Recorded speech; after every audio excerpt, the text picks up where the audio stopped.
Hello and welcome to Zero Trust World 2025. Cybersecurity TV is here, recording live from the Caribe Royale in Orlando, Florida. I'm your host, Adrian Sanabria, and joining me for our next interview is Emile Barakat. You're the solutions engineer, and we've been talking to some folks in the EU and covering the EMEA area. You cover a different area. Yeah, that's right. The Asia Pacific region, down under. Yeah, we're hubbed out of Australia. Well, welcome onto the show. Thank you, Adrian. Going to talk a little bit about, I've noticed over the last couple of years a lot of stuff coming out of the Australian government in particular.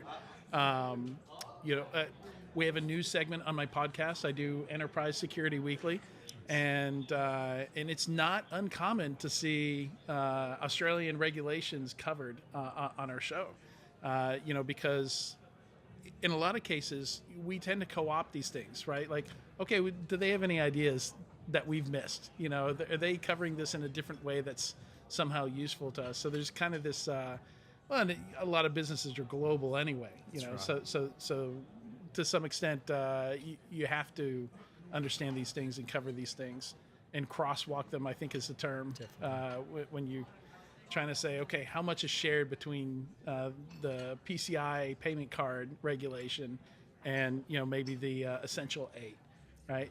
So tell us a little bit, about the what cybersecurity is like in Australia at the moment. It seems like there's a lot of focus on it.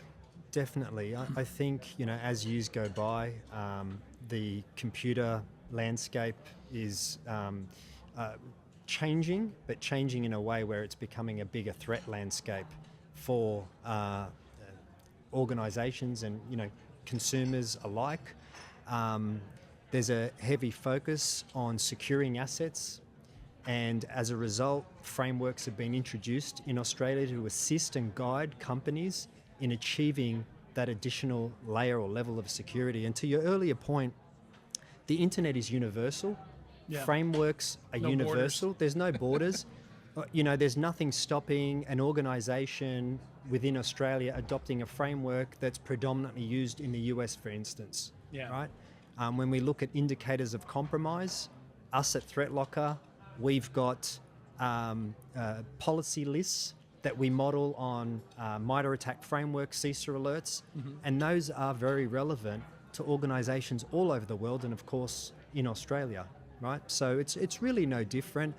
Unfortunately, we're seeing attacks occur that make the news, they make the media, and it could be due to the industry in which that organisation is in, or it could simply just be the fact that they have a large logo or a well-known logo, and therefore it makes the news.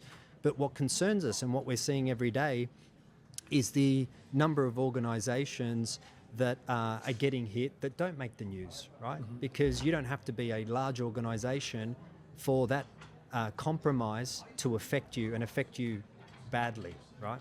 Take away your business potentially. Yeah, and there's so many incidents now that they can't all make the news anymore. It's unfortunately become so frequent.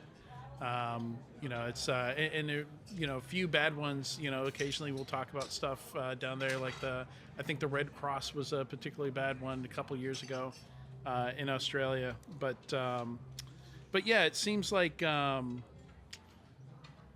particularly here right now, one of the industries that we've I think maybe neglected and haven't enforced enough regulations on, telecoms. And you're very familiar with telecoms. That we've got a big problem with telecoms here. I think one of the details I saw come out, as we're looking into Salt Typhoon and what they're doing in used telecoms, is that you only needed to compromise one administrator's account to get access to like 150,000 pieces of infrastructure. Yep. Like that's not zero trust. No, not at all. And zero trust needs to be zero trust, not just on one machine, but on all your computer assets and servers alike. Because it just takes sort of one loophole into an environment, and before you know it, you could be completely compromised and you're in a very bad state of hurt. Yeah. Okay. So, we're certainly assisting customers down under in achieving the compliance frameworks that they're aiming for. So we've got a great security stack, a tool set that can assist them on that journey in achieving the framework that they desire. Now, Essential 8 is certainly a hot topic down under, and that was born out of the SOCI Act back in 2017, the Security of Critical Infrastructure. So there are 155 ISM controls of the Essential 8 across 3 maturity levels. Right. And they range across application control, user application hardening, patching operating systems, patching applications for vulnerabilities, and then you've also got multi-factor authentication, you've got the configuration of Microsoft Office macros, regular backups, and of course restricting admin privileges. So the idea of the Australian government is that if you can, I guess, plug the holes and utilize those various ISM controls in order to achieve and deliver that outcome, that you're going to be in a greater position to protect yourself against vulnerabilities and attacks. Now, this framework is not only focused or leveraged by customers in those industries, the critical infrastructure. Right. We're seeing both enterprises and managed service providers that manage various different smaller customers adopt that framework. Right. Some of them will do it as the bee's knees. That's all they want. They're happy with that. Others will do it as a starting starting or building the foundation and then building upon that thereafter, right? So there is a lot happening. You need some kind of map, right? Well, that's right.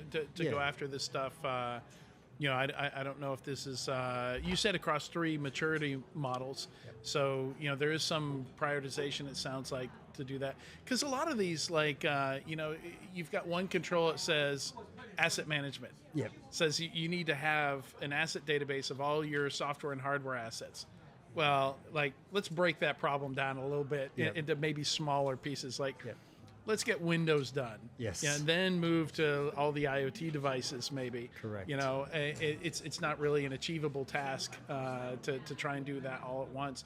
And when are you done? Like I've heard CISOs say, if our asset management, if our CMDB is 80% of what we have, I'm pretty happy with that. Yeah. Because getting that other 20%, I'm not sure if that's worth the effort it takes to get there. Yeah, and look, it's something that's going to get constantly reevaluated, every so often, annually or even twice a year, but certainly something annually. And then you'll bring in pen testers, and they'll continuously try and penetrate your environment, your network, just to make sure that things are in check. So, it's no different to what we're seeing elsewhere in the world. But as I said, there's a heavy focus. And last year, the Australian government brought out a mandatory requirement to report ransom payments that you make. Oh, interesting. Right, and it is interesting because the thing there is, based on what the Australian Signals Directorate reported in 23-24, we saw 11% of security incidents reported were ransomware, and that was up about 3% from the previous year. Yeah.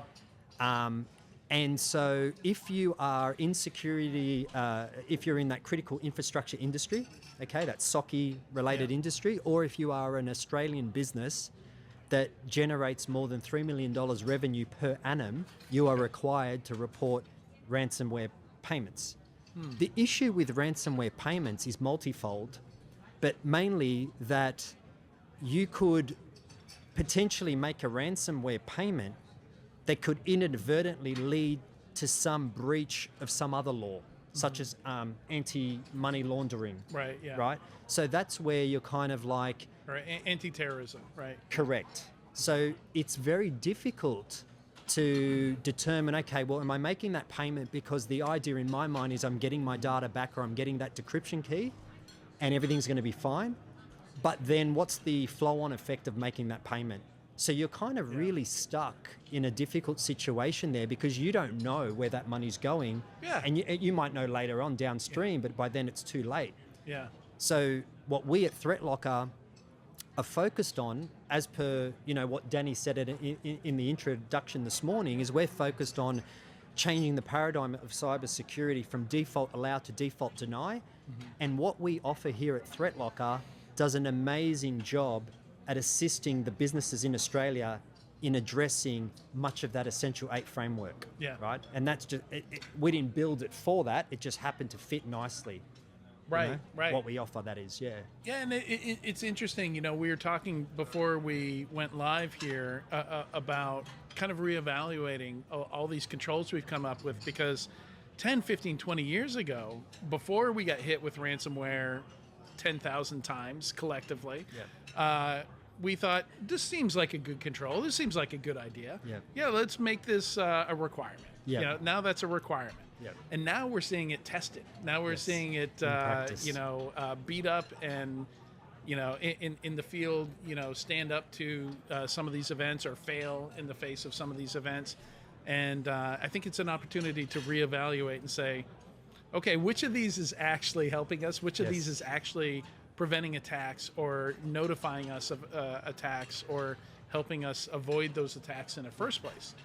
Like Zero Trust is this broad mitigation that can take so many types of attacks off the table. Like we were talking earlier about, vulnerability management is very, very difficult. We cannot patch software quicker than attackers can put together exploits and run those exploits out. So the answer is, what can we do to make exploiting vulnerabilities more difficult, even if we don't know what they are? And Zero Trust. Yeah.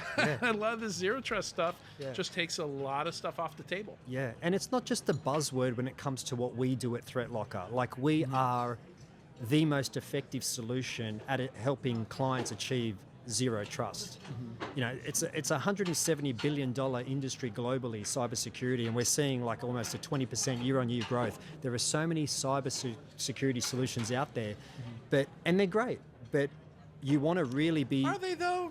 I'm trying to be nice, that breach right? line is also going up at the same rate that the revenue line is going up. I was trying to be kind, and I didn't want to be too biased, but the reality I'm just pointing out a fact. And I appreciate that, because it plays nicely into what I want to say next, in that, the way that ThreatLocker is introduced into a client's security stack could almost make whatever else they're using or running not obsolete, but it could, potentially get them to reconsider, what it is they're using and whether or not they truly need it, especially with the expansion of our product stack across our suite. But we just do allow listing, for example, just so good. I was just talking to a customer yesterday and said, I didn't even know ThreatLocker was running on my machine. It was secure and I wouldn't even know. Everything was just working beautifully, right?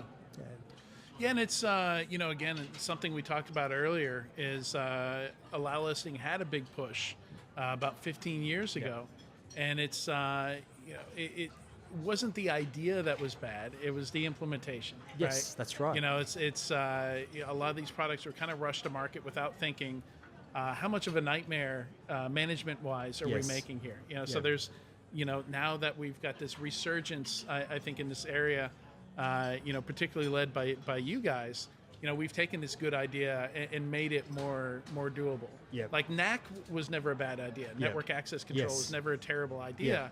But it requires you to integrate with so many things, and there need to be standards, and ended up being so difficult to implement. A lot of people just used it on their wireless networks, or just used it for their guest network, or their contractor machines, or something like that. So it's exciting to see these good ideas brought back to life. Yeah, absolutely. Yeah, and look, most often when I'm talking to customers and we explain the model to them, they'll say, oh, that's like the firewall model. I'm like, exactly. Deny everything by default and only allow what you need to run in the environment. I mean, the scary thing is the fileless malware, the living off the land attacks, exploiting PowerShell and other applications that come built into Windows. TeamViewer. Exactly. Those vendor vulnerabilities and turning them against you. Like, what I push here at ThreatLocker as a small example, but yet with a very large effectiveness, is the ability to schedule an application to be permitted, and then outside the hours when you need it, to block it from running, because hackers don't sleep, even though you might, right? I love this idea of it not being a binary decision. Like, again, something we talked about earlier today was maybe I only need, so this app, this Zero Trust World app I have on my phone, I'm not going to need it next week. That's right. Yeah. Like, why can't I tell my iPhone, remove this after the conference is done? Yeah. Yeah, Yeah, I get it. It's just going to hang out here on my phone. Yeah. Yeah. No, you're not wrong. You're 100% right. And that's the thing. It's again, it's changing the paradigm, shifting the mindset. You know, people will come to us sort of terrified almost. They know they want to embark on this journey of allow listing. They don't know or feel that it's going to work. And they just need to engage with us. And, you know, we make it really easy. And before you know it, they're comfortable, and it's better than what they ever imagined, right? Yeah. Yeah, getting their environments in check. Yeah, It's great to hear, because we need it. A lot of other things aren't working. yeah, that's right. That's right. Yeah. All right. Thank you so much, Emile, for joining me today. Pleasure. Enjoyed this conversation.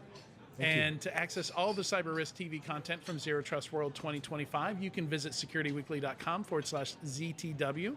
Stick around. We'll be back in a bit with more interviews. I think we've got one more interview today. Thank you so much. Thanks, Adrian.